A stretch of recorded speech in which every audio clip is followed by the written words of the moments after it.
Welcome into PAC-12 Preview. Yes, the regular season wrapped up. It is PAC-12 Championship Friday. And man, what a matchup. It is a rematch of a game we had during the regular season. And you say, oh, well, isn't it like that all the time? No, nope. Even before this year when they switched to just the top two teams, which it happens to be two teams from the South. But a lot of times you always played teams in the South, always play teams in the South, teams in the North, obviously always play teams in the North. That being said, it's one of those things where when we look at it, in a way, it's no surprise with how the season shaped up. I think in the beginning of the season, preseason rankings mean nothing. Preseason predictions, they're always fun to make. I actually thought Utah would come out if it was the South. I thought Utah would actually be playing. I thought Utah would actually be playing Washington. That was my surprise pick of the year, and almost happened. But Lincoln Riley and the Trojans, he must have heard that. Put more stuff on the bulletin board. Another Pac-12 pundit not picking the Trojans in his first year to go to the Pac-12 championship game. So that being said, it's one of those things where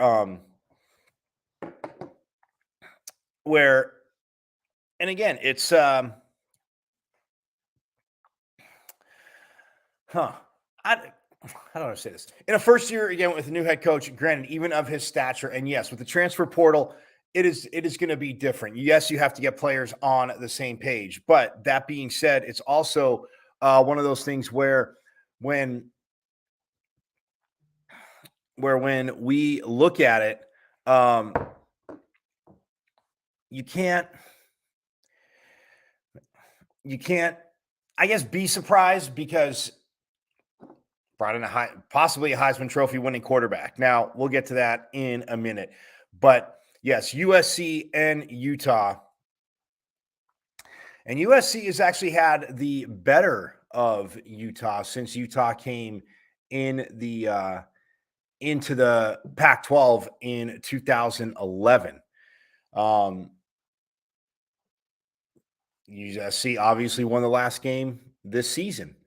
But before we get to it, just a reminder, I know we talked about it on Monday, but after the wonderful Thanksgiving weekend, holiday weekend, as now we are into December, and some news about December coming up at the end of the show. But that being said, it's UCLA, they closed out against Cal, and they beat Cal by a touchdown, 35-28, in the Territorial Cup rivalry between Arizona and Arizona State. Arizona won 38-35. In that matchup, USC controlled the game the whole time, beat Notre Dame 38-27. In that matchup. And then, Oregon and Oregon State, the battle for Oregon is the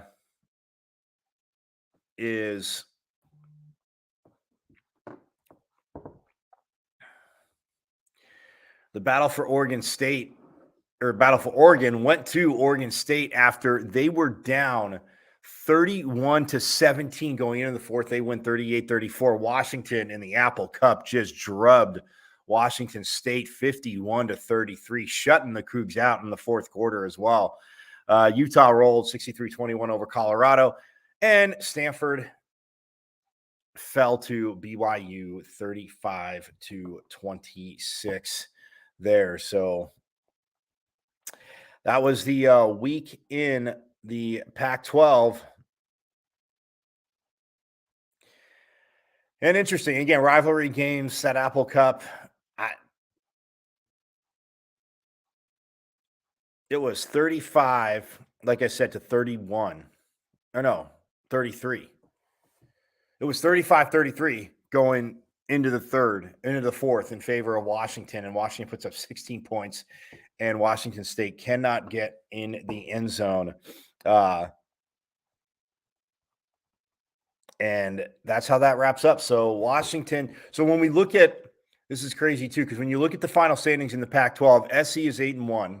They're up top. Washington's listed ahead of Oregon and Utah, all three 7-2. The Huskies finished 10-2 overall. Oregon and Utah 9-3 overall. But because of tiebreakers, like I said, and the Huskies in the regular season didn't play the Utes or the Trojans. So in common opponents, Oregon beat Utah, Washington beat Oregon, Utah beat Colorado, Utah beat Oregon State, Utah lost to UCLA, as did Washington. So, yeah, the madness of tiebreakers. Utah inevitably tonight is in the Pac-12 Championship game. But again, USC finished up top at 8-1.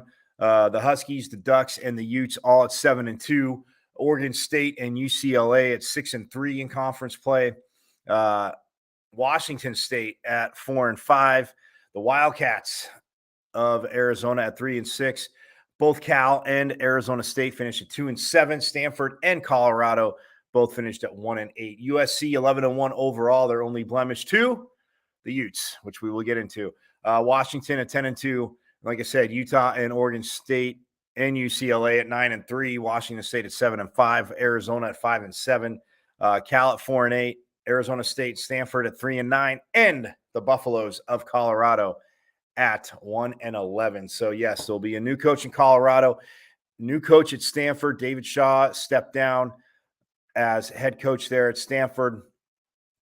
Kenny Dillingham hired at Arizona State, the former Oregon offensive coordinator. Arizona native, got his start coaching here. And to say the least, like I said, the offensive coordinator at Oregon, who had a top 5 offense in the country. Yes, in the country. The Pac-12 offenses, good luck trying to slow them down, because you wouldn't. And not saying they'd win every game, but I'm just saying there'd be a lot of moving the ball, quite a bit of points, and it would be very interesting. So Kenny Dillingham gets hired at here at ASU. And for everybody else outside of Stanford and Colorado, who allegedly Colorado is trying to lure Deion Sanders away from Jackson State. I don't see it happening, but we shall see.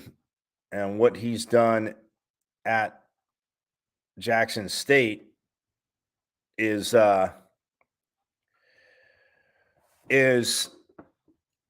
has been absolutely awesome.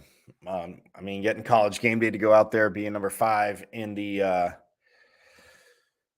FCS rankings, top 10, as he's done. So we'll see what happens. So Colorado still looking for a coach. Stanford now looking for a coach. Arizona State was hired theirs. And first-year coaches in the league. I mean, Lincoln Riley, again, not a first-year head coach. Obviously, he was at Oklahoma, but Lincoln Riley, Kalen DeBoer from Washington, and right up there, Dan Lanning coming over from Georgia. The Ducks up top, obviously Kyle Whittingham still here, tenured, and Utah, again, going for back-to-back, I should say, Pac-12 championships. But after the standings, let's look at the rankings, the CFP. Ooh, little bone to pick with the CFP. Little bone to pick with the CFP because not because of the wonderful things it does. It does some. I know, bad joke. If you know where that little jingle's from, hit me up on Twitter, as you see, at Diablo00. Again, so glad you're joining us here on Pac-12 Preview on the Sideline Sports Network. Michael Caristino, yes, at Diablo00. Feel free to hit me up, and we can go from there. But That being said, it's one of those things where the CFP rankings, happy with some, annoyed with others, and it makes it. And a lot of people are like that. I know I'm overstating the obvious, but that being said, when you look at it, when we really look at this with the CFP, it's teams that are lurking and teams that are right there. If somebody slips up, although I literally think, and it would be a travesty because even if they were all to drop their conference championship games, which I don't see happening, that they would be there. But CFP wise, believe me, I'm your sounding board too. Unless you're, well, unless with one team who has, again, no business being at 5, the other team at 6 with 2 losses. Yeah. And if the SEC conference championship goes the upset route, I will say this: don't even talk to me about Alabama. Do not even talk to me about Alabama. Because they definitely wouldn't belong there. But when we look at the CFP, Georgia, they won last week. They're 12-0. They're number 1 still.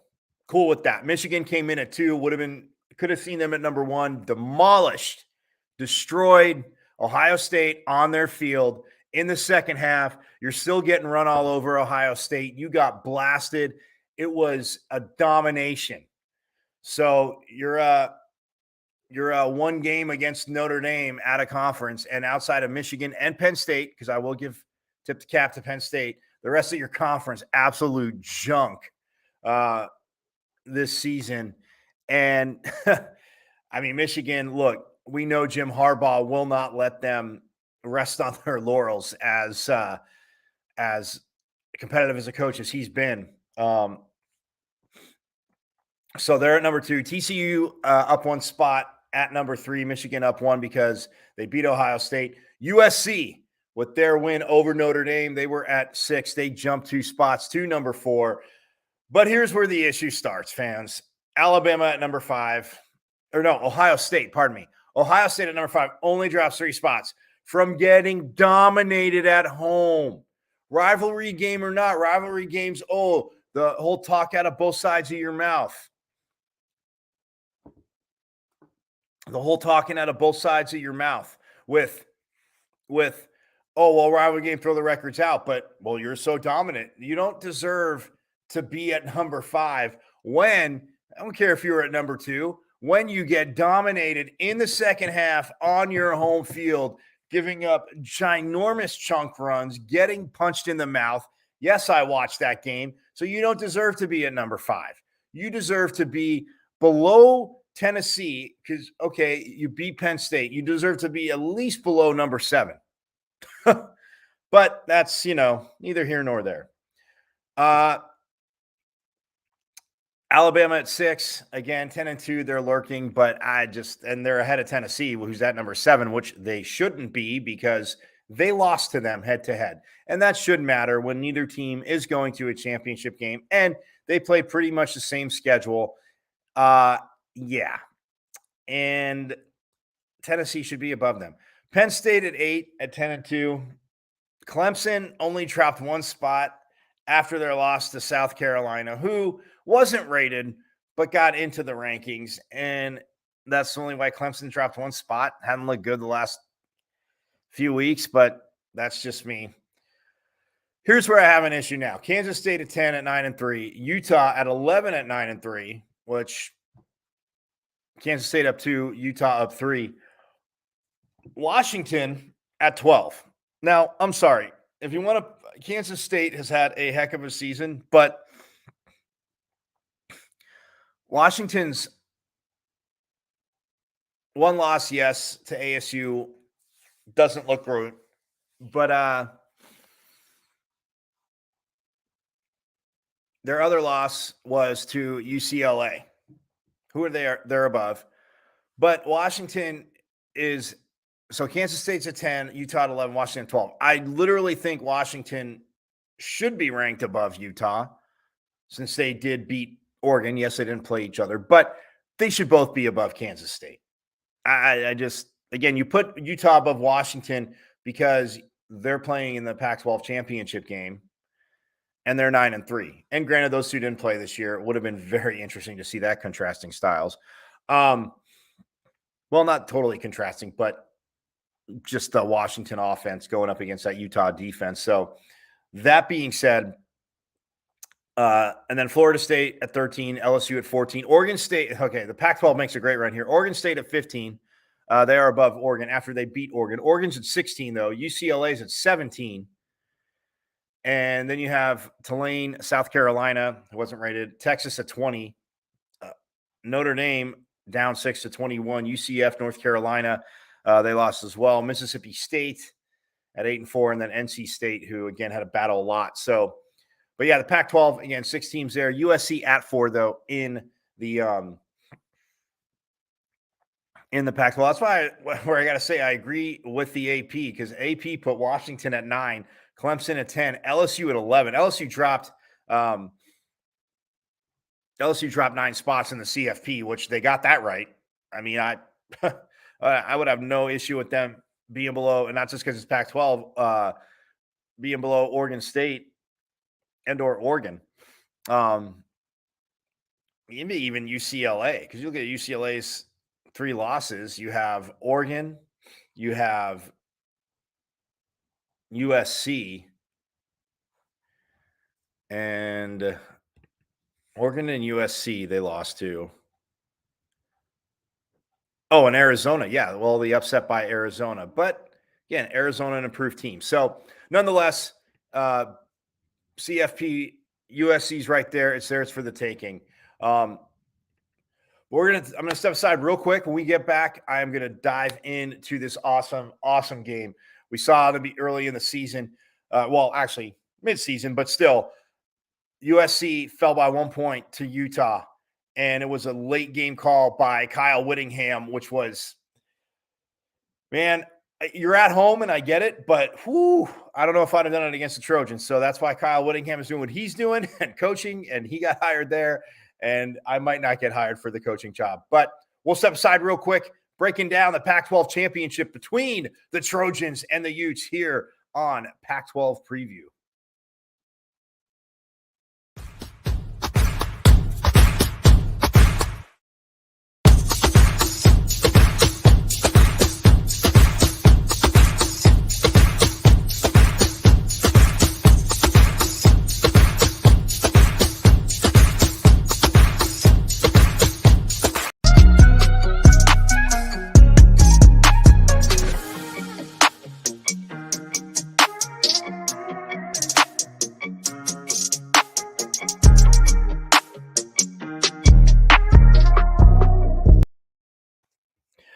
Back here on Pac-12 Preview, Michael Caratanudo. Yes, on Sideline Sports at Diablo00. You got any comments? Hit me up on Twitter. Let me know what's going on.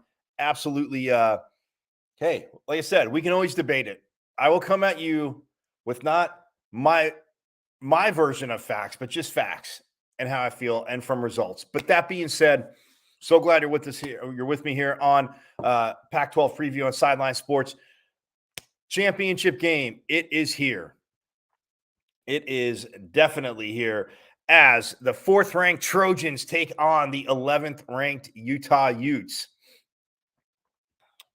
which I know before the break I said I felt Washington should have been ranked above Utah.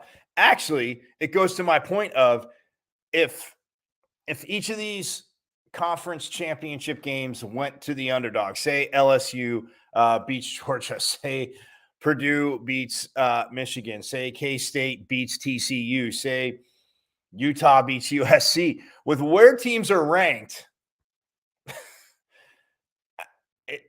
they all 4 could end up being there.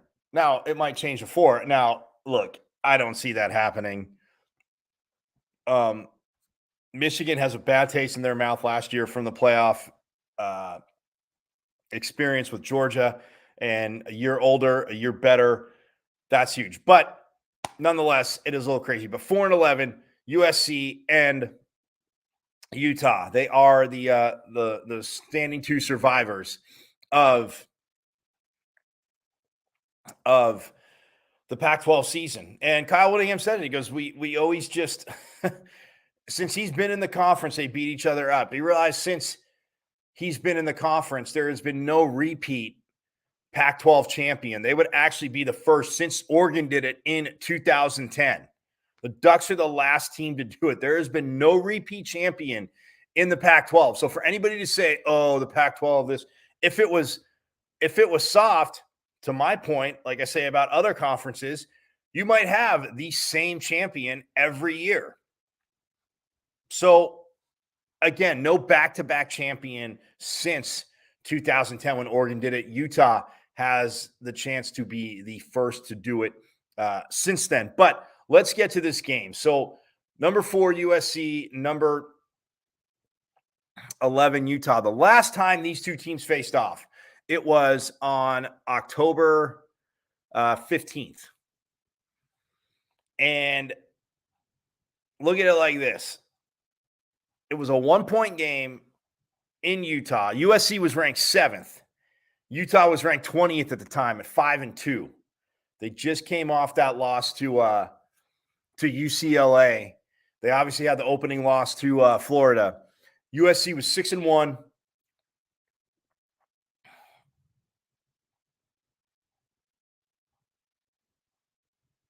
And 4-1 in conference play, pardon me. But nonetheless, you talk about two quarterbacks absolutely balling out. That game, and having watched it, that game was insane. Caleb Williams, 25 of 42 for 381 yards, 5, count them, yes, 5 passing touchdowns. 5. Cam Rising, his counterpart, 30 of 44, 415 yards, 2 touchdowns, no interceptions. Neither quarterback threw an interception. They were both absolutely lights out. And just watching that game, and it was that old adage, old cliche, whoever has the ball last. Well, USC had the ball last with not much time left on the clock, but Utah had a drive. Kyle Whittingham goes for two, and they get it to take the 1-point lead instead of playing for overtime, even though they're at home at Rice-Eccles Stadium, an insane crowd, an insane night in Salt Lake City there. But he goes for 2. They get the 2-point conversion. Cam Rising was also yardage-wise the leading rusher for Utah that game. So he threw for 2. He had 11 carries for 60 yards and ran for 3 touchdowns on that USC defense. Micah Bernard had the other rushing touchdown for the Utes. Travis Dye, it looks like Dye, I'm going to get to this in a minute because I'm still efforting. I'm thinking Dye will play in this game. He had 11 carries for 76 yards and 1 rushing touchdown last time they played USC. The receivers, well, Mario Williams and Jordan Addison. Williams only had 4 catches. I say only 4 for 145 yards, though, averaging 36.3 per catch. Jordan Addison had 7 catches for 106 yards, 1 touchdown, averaging 15.1 yards per reception. Dalton Kincaid, their big receiver, 16 catches for 234 yards, averaging 14.6 per reception and 1 touchdown. Devon Vele had 5 catches for 62 yards and the other receiving touchdown, but 16 for 234. They knew the ball was going to Kincaid, and the USC secondary still had issues. He was getting open, finding the holes of the defense, just watching that game. But on the other side, Mario Williams and Jordan Addison, who got back in action against Notre Dame, a little bit against UCLA, back in action against Notre Dame, looked good. It's looking like his early season self. And you have Mario Williams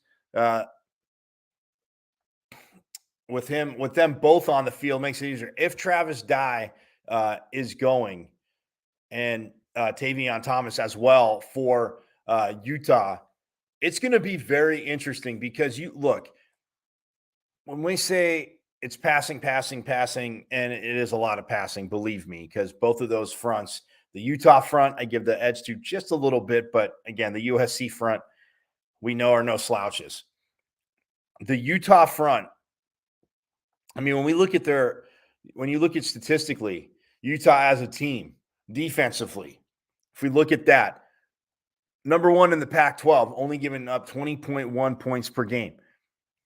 They're number one in yards allowed at 317.5. Now, obviously, USC had a total of, well, they had over 317.5 just rushing, but USC had 556 total yards in that game. So adjustments they can make, again, we shall see.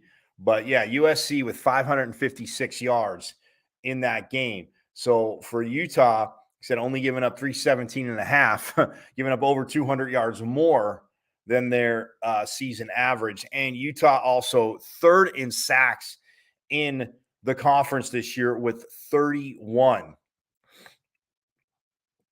So defensively, look, Utah, it's going to be what can you do? Caleb Williams is that X factor, as we know. Caleb Williams, this young man, I've said it since about week 5 of the season, when players and records are starting to take shape and all that good stuff. Caleb Williams definitely should be in New York for the Heisman. Now, I have a little twist at the end for you. I will talk about Heisman, but I have a little twist at the end for you about the Heisman. Caleb Williams definitely needs to be in New York for the Heisman Trophy presentation. As I've said, like I said, since week 5. I mean, Bo Nix was there, and Bo Nix a little banged up down the stretch of the season.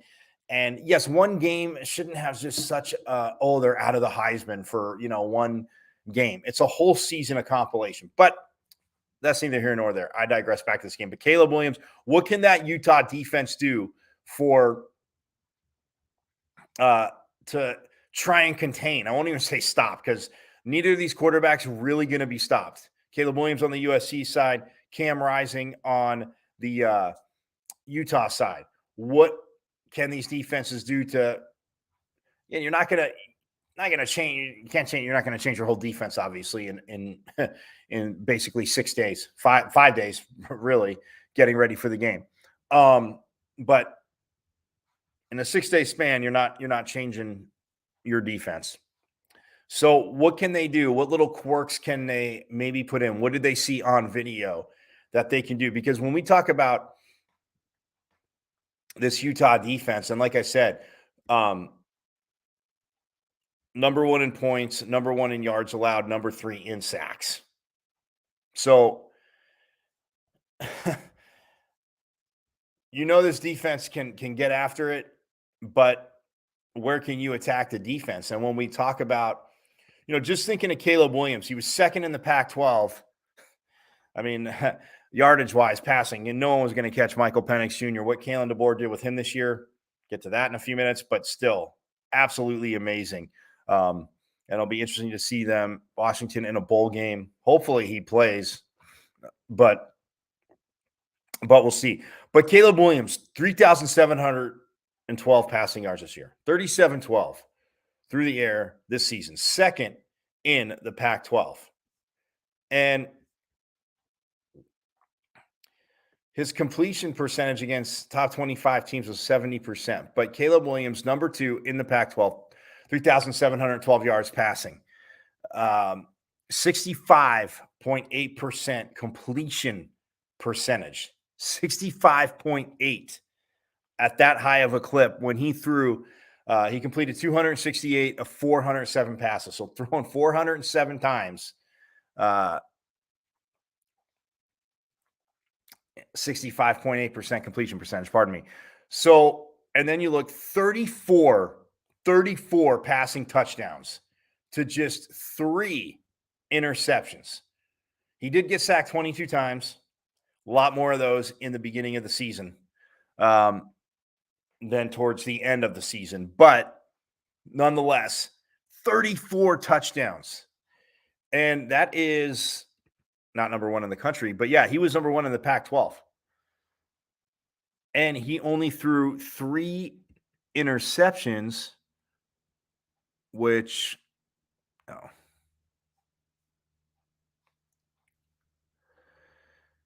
yeah, I mean 3 interceptions, but for a start of starting quarterbacks, because there's other quarterbacks in there that they have, I mean, their stats, but yeah, 3 interceptions, and that is less than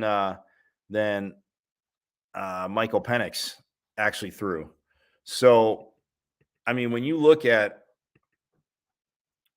what this young man has done, again, 34 passing touchdowns. Oh, and by the way,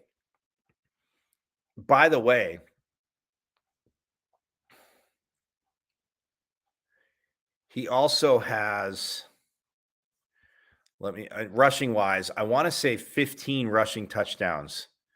Um,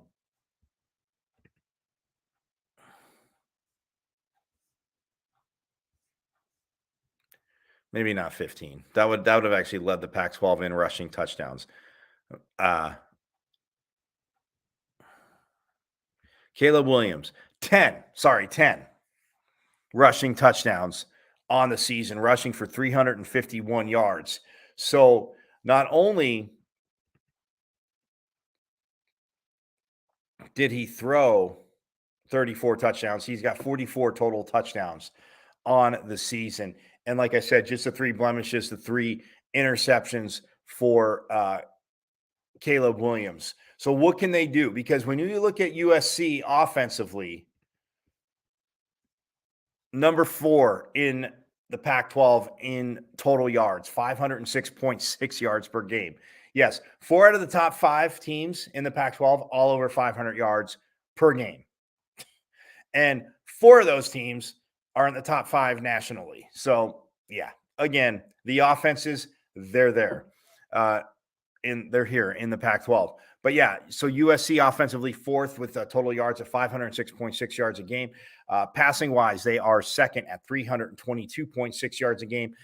Rushing, the Trojans were 5th, rushing for 184 yards per game. And I mean, you look at sacks, and Utah again with 31 on the season,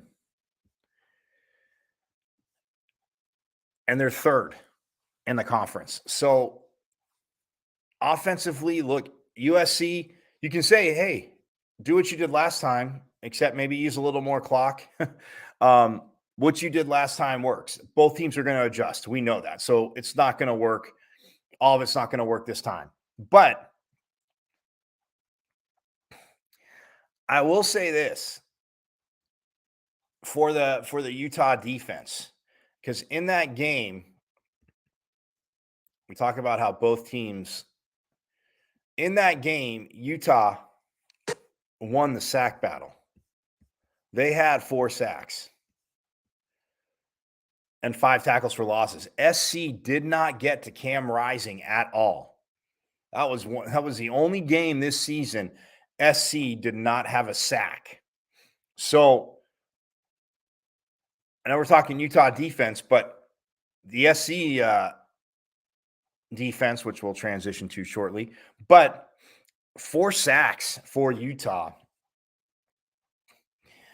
in that game. And I mean, look, for Cam Rising to complete 30 passes for 415 yards, and Devon Vele on a had a little trick play in there. He was 1 for 1, the receiver, for 9 yards. So again, throwing for 424 total yards, rushing for 138. Like I said, Cam Rising had 60 and 3 rushing touchdowns. Micah Bernard had 37 and 1 rushing touchdown. Tavion Thomas had 8 for 28, one of his lower outputs of the season when that young man has been on the field. But yeah, for Utah to get this win this past season, again, USC has the overall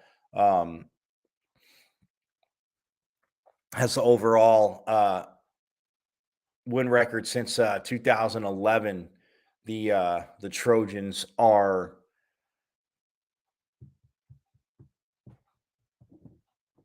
8-4. 8-4 against the Utes. But the Utes, again, with the last one, gaining some momentum.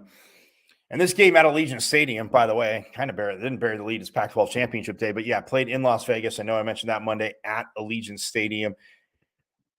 It is sold out. The atmosphere is going to be absolutely electric.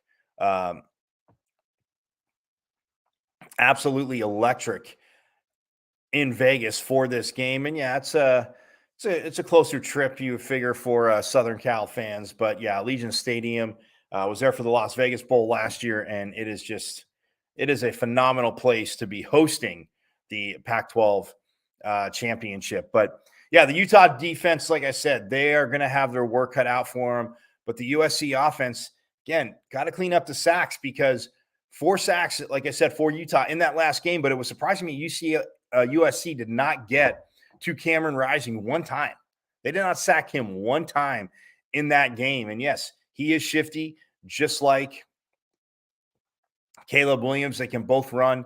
They can both make plays. So the Utah defense and this USC offense, because like I said, when you look at USC offensively, it's insane. They're 4th in yards, 2nd in passing, and 5th in rushing. So they're going to keep you on your heels. You're going to get a balance of it. I mean, 184 yards a game rushing and 322.6 passing. Yes, we know Caleb Williams can spray it all over the field, as I love to say, just like we saw Michael Penix Jr. pretty much do all year long. That being said, for USC, Caleb Williams, is he going to be there? And he's definitely going to be there. Is he going to be able to have the same success passing wise that he had with Addison and Williams in that last game? So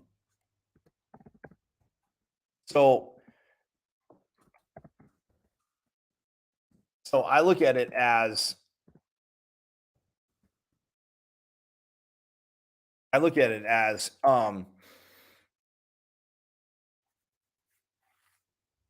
oh, well,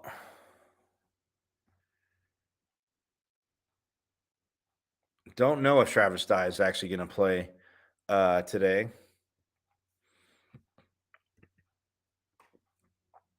Yeah, against Colorado. So he wasn't going to be back. I had misread that, and I put it down in my notes, and I had misread that. So no Travis Dye today. But when you look at, USC, the way they rushed the ball last week against Notre Dame was crazy, because Austin Jones had his day in the sun, as taking over 25 carries for 154 yards and no touchdowns, but averaging 6.2 per carry.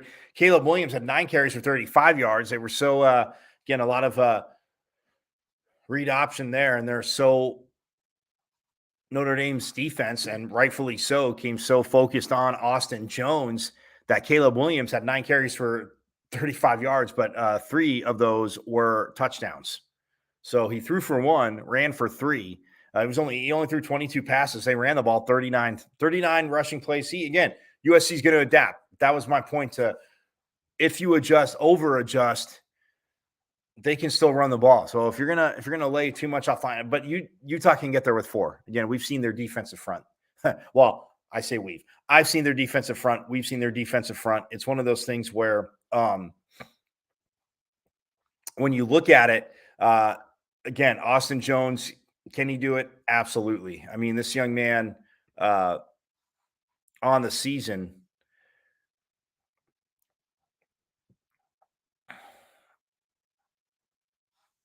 has rushed for, well, again, he was behind Travis Dye, but 207 yards and that's reception. Sorry. He's actually caught 17 passes for 207 yards this year. So and 98 attempts for 609 yards. On the season for Austin Jones. So again, being behind Travis Dye, but again, a 5'10", 195-pound senior running back. Believe with Caleb Williams pulling the strings of that offense, Austin Jones very, very capable of getting it done for the Trojans. So when again that offense, and two, I mean Jordan Addison, like I said, Mario Williams, you have Michael Jackson the third, Taj Washington too has kind of snuck in, but between Addison and Williams, and even Michael Jackson the third when Addison was out for the Trojans. So look, the offense defense battle right there. The Utes. I'm going to step aside real quick, give you a second to digest that and enjoy that information, because this Pac-12 championship game tonight is going to be absolutely just insane. Can it live up to how the last game ended? I don't know, but I do know that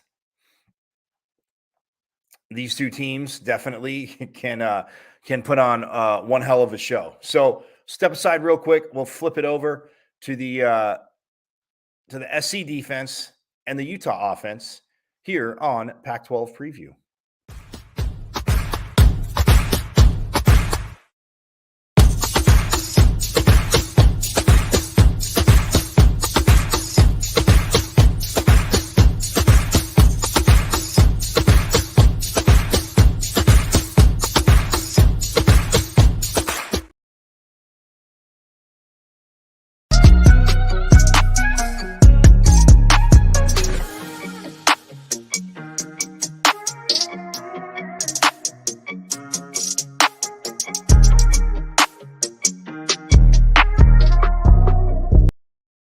Welcome back to Pac-12 Preview. It is Pac-12 Championship Friday.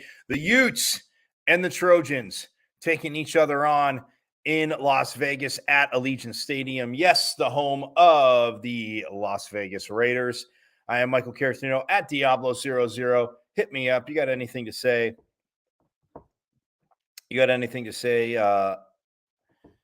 Send me a message on Twitter. I'm all for it. But and this year, look, seeing USC and Utah both play ASU, obviously seeing Utah here. That Utah offense, again, when Cam Rising, ever since he took over in the beginning of last season, that offense definitely clicks.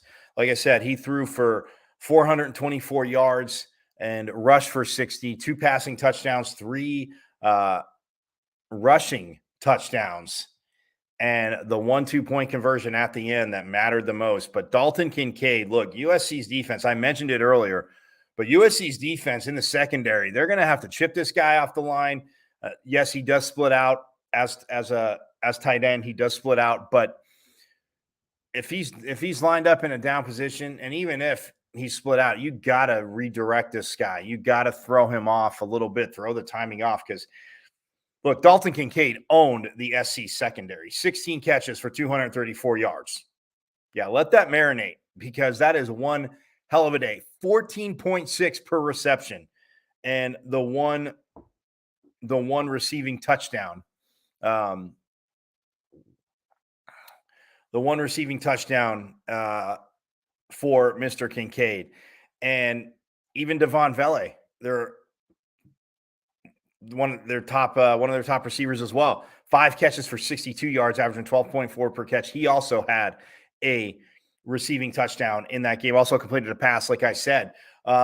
Rushing wise, look, Cam Rising, if he gets pressured, can definitely get out of the pocket, run the ball.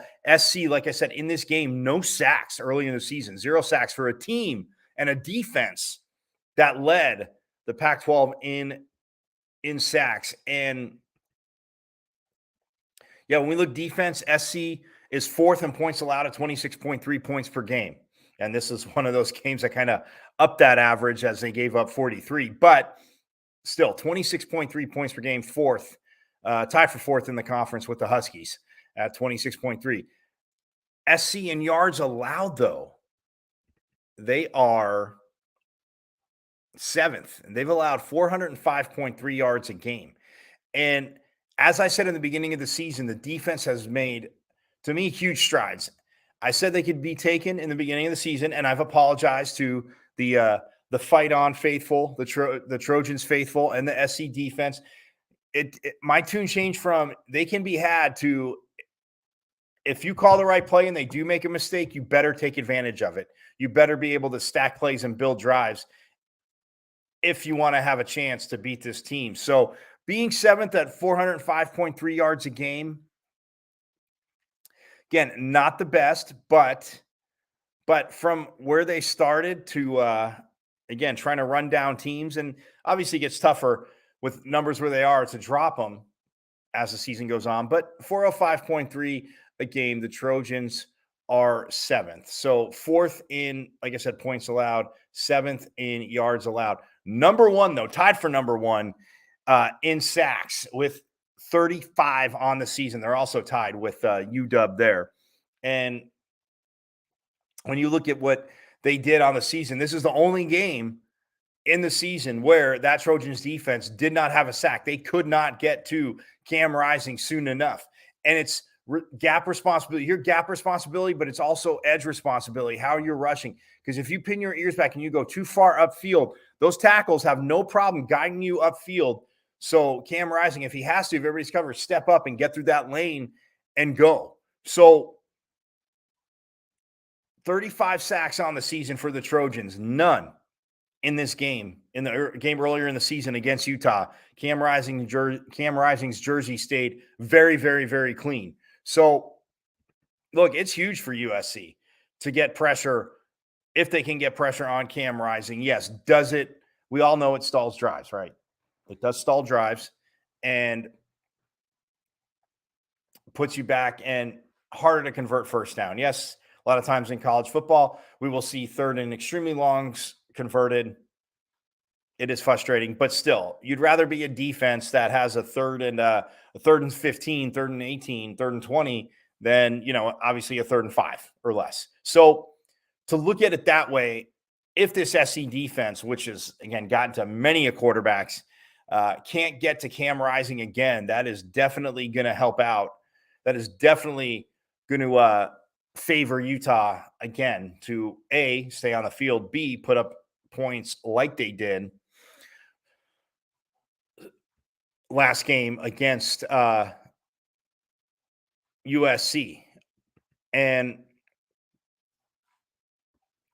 because, I talked about the SC defense there, but when we talk about the Utah offense, they are 5th in total yards in the conference at 467.7. Yes, 467.7 a game is 5th.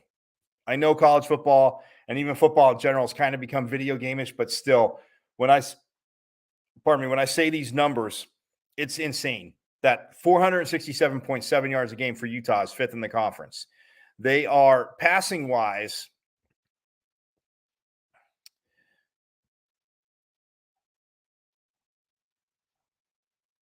they are 10th. They only throw for 247.7 yards a game. So for Utah to be here and only having to throw for that much a game. Now, you can say when they get up in games, granted they've been up in quite a few games, they're just going to run the ball. But passing yards per game, they are 10th in the conference at 247.7 yards per game. Now, rushing, they're 2nd to UCLA. They've rushed for 220 yards a game. So that's 36 more yards a game than USC. So that's 3 more first downs rushing than USC. But for UCLA, UCLA is number 1 at 246.4. So weird. Like I say, Chip Kelly offense. For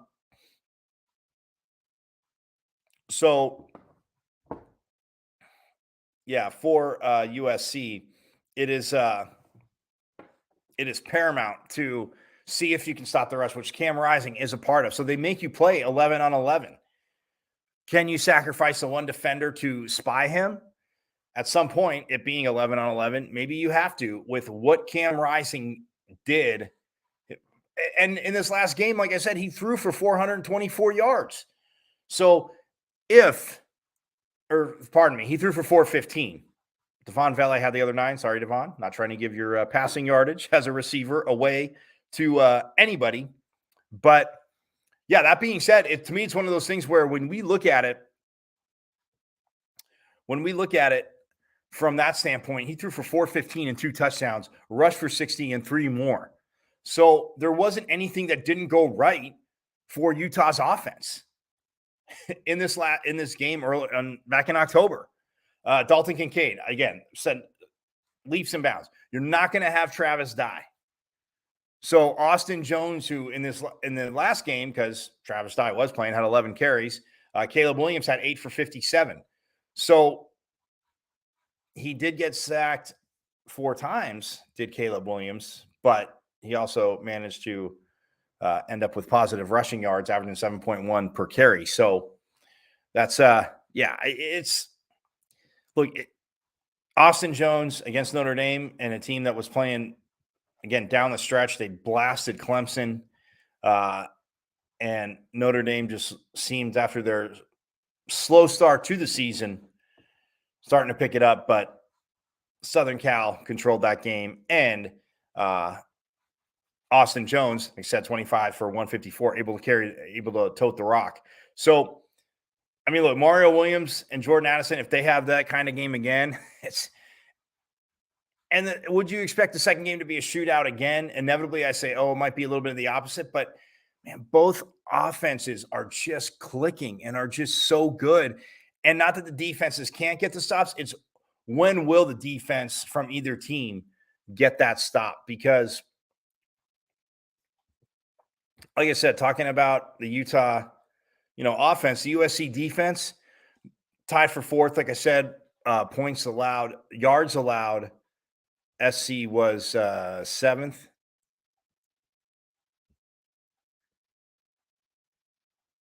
Yeah, 7th at 405.3. So Utah's got to feel good about that. But Cam Rising knows that, yes, he needs to get rid of the ball, but because this SC defense is going to be hungry to sack that young man. And man, all I know is, look, it is going to be one hell of a game. And when we look at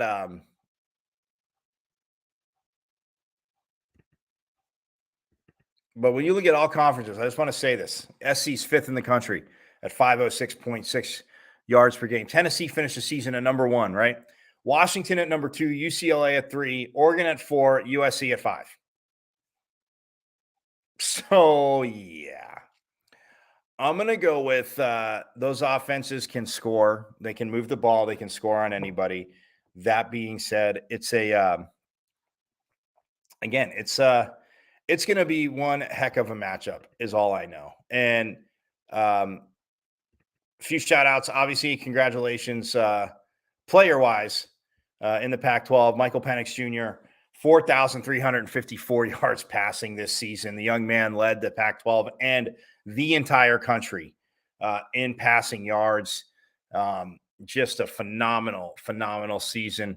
Kalen DeBoer in his first year got him to transfer 29 touchdowns to just 7 interceptions, but still 4,354 yards. Congratulations to him. Zach Charbonnet, my guy who didn't even play against ASU, finished the season number 1 in rushing in the Pac-12 with 1,359 Yards. X-Valaday, transfer from Wyoming at ASU, 1,192 yards. He finished his career with well over 4,000 yards rushing. This man, both those men will be balling at the next level. But congratulations again to Charbonnet. Dorian Singer of Arizona, 1,105 receiving yards to lead the Pac-12. Tops there, Romo Dunze from Washington at 1,088. Jalen McMillan of Washington, his teammate, at 1,040. And Jacob Cowing, who I talked a lot about, of Arizona, 1,034 yards.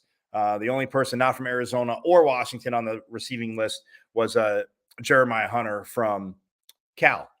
But yeah, and then shout out defensively, Kyle Soley, missed that Washington State game, but held on 110 tackles to lead the Pac-12 in tackles this season. The senior captain, linebacker, again, phenomenal career for Kyle Soley. So props to him. Sack-wise, well, no surprise, a Trojan. You figure a Trojan or a Husky would lead it. But Tui Pulotu from USC, 12.5 to lead the Pac-12 in sacks this season. And in interceptions, our guy, Clark Phillips III, yes, he did have 3 in one game. People stopped throwing his way a lot for Utah. We'll see if Caleb Williams challenges him. But congratulations to him. He led the Pac-12 in interceptions with 6. Kalen Bullock from SC had 5 right behind him. But those were your individual leaders, offense, defense in categories. So again, it's going to be a phenomenal game tonight between the Trojans and the Utes.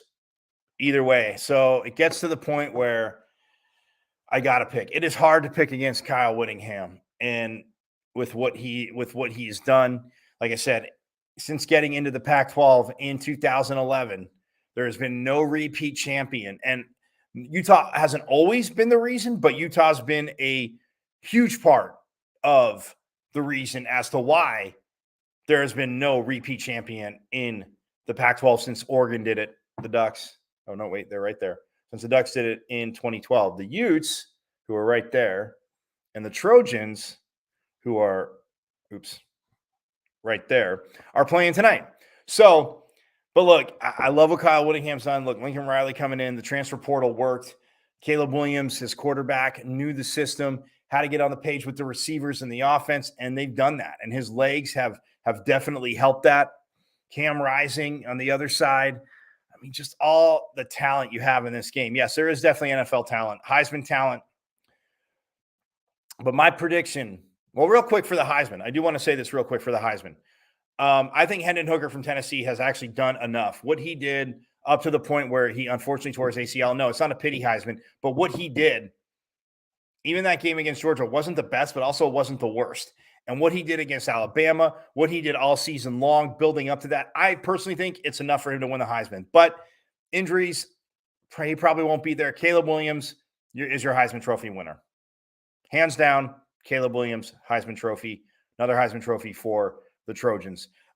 That's that. But as for tonight's game, like I said, if Utah wins the sack battle again, that could be the biggest difference. I don't see these two quarterbacks throwing interceptions. Somebody making a play, sure. Definitely could happen. But I'm going to go with the Trojans in this game. Sometimes the revenge factor is there. And for Trojans, usually in revenge games throughout my lifetime of watching them, it mostly works out in their favor. And losing by 1, like I said, at Rice Eccles, they're in Vegas now. It's going to be an insane atmosphere. I got the Trojans in this game. Score, let's see. I'm going to go 35-31. 35-31 Trojans. They win this game. They win the Pac-12. They head to the college football playoff to see what happens. Trojans, 35-31. I also have Georgia over LSU. I think Michigan just absolutely sends a huge message and annihilates Purdue in that game. And I also have TCU.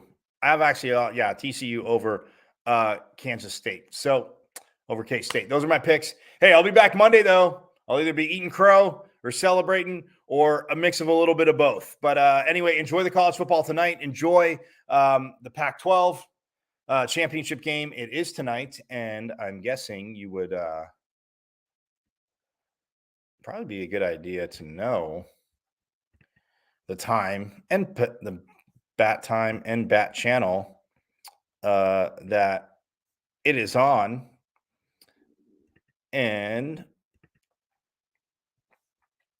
So it is 8 o'clock Eastern, 5 o'clock Pacific, 6 o'clock for those in the mountain time zone.